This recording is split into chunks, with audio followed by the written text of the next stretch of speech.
इंदौर में विजयदशमी का पर्व पूरे देश में बड़े ही उत्साह और पारंपरिक तरीके से मनाया जाता है। इस पर्व को हर कोई बुराई पर अच्छाई के रूप में मनाता है। लोग रावण को उसके कर्मों के कारण दहन करते हैं। वहीं इंदौर में कुछ लोग ऐसे भी हैं जो दशहरे के दिन विधि विधान से रावण की पूजा अर्चना करते हैं। दरअसल इंदौर के परदेशीपुरा स्थित रावणेश्वर महादेव मंदिर में सुबह से ही पूजन अर्चन और यज्ञ की आहुतियों के साथ रावण का पूजन किया। महात्मा रावण भक्त मंडल के संयोजक ने बताया कि उनकी संस्था ने 7 साल पहले रावण का एक मंदिर भी बनवाया है। उन्होंने कहा, जहां दूसरे संगठन रावण का पुतला दहन करते हैं, वहीं संस्था द्वारा पूजन अर्चन किया जाता है और रावण जैसे महान शिव भक्त और महापंडित के पुतले दहन करना सरासर गलत है और इस परंपरा को बंद होना चाहिए।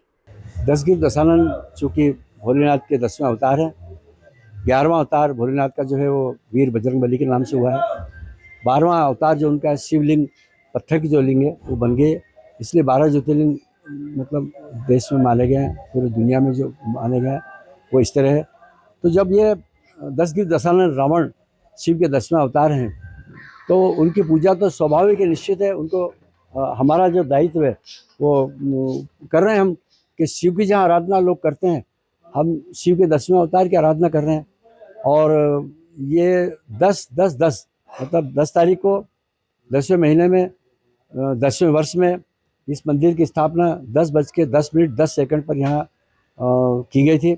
और जब से यहाँ नित्य पूजा पाठ अर्चना होती रहती है। और दशहरे पर विशेष कार्यक्रम यहाँ होता है कि महिलाओं लड़कियों के जो पैर पूजते हैं हम लोग, और 9 दिन का जो अखंड उपास हमारा पूरा परिवार करता है। आज बच्चियों के जो पैर पूजेंगे, उन पैर जो धोएंगे, उनसे हम लोग चरणामृत लेकर के अपना उपास तोड़ेंगे और उनको खीर खांड का भोजन कराएंगे। जो खीर उनके आगे झूठन बच जाएगा, वो खीर हम लोग पूरा परिवार के लोग मिलकर बांट के और खाएंगे।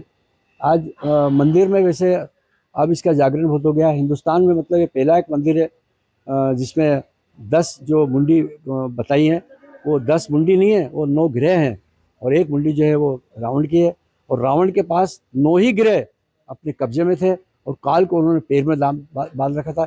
इतने बड़े प्रकांड पंडित और विद्वान ज्ञानी जिन्होंने नाड़ी तंत्र शास्त्र को लिखा है, उन्होंने कामधेनु शास्त्र लिखा है, उन्होंने विज्ञान का शास्त्र लिखा है, उन्होंने अंक गणित लिखा है। ऐसे प्रकांड पंडित और विद्वान रावण को कहाँ तक जलाना उचित है, ये मेरे समझ नहीं आ रहा है। हाँ, ये बात जरूर है कि आपके चैनलों के माध्यम से, अखबारों के माध्यम से जब जाहिर हो गया है कि नहीं यार, प्रकांड पंडित रावण जो है एक विद्वान थे, उनका पुतला जलाना अच्छी बात नहीं है। और ये इस तरह से अब धीरे धीरे पुतलों के चलन बंद हो गया है। अब कहीं अभी अपने अखबारों में पढ़ा कि कोई लड़की के नाम से वो पुतले बना करके उनका जला रहे हैं। अरे अगर जलाना है तो जो आपके मन में जो एक अहम बैठा है, आपके जो मन में घमंड बैठा है, उसको आप दूर करिए। और इस तरह पुतले जलाने से क्या होगा मतलब।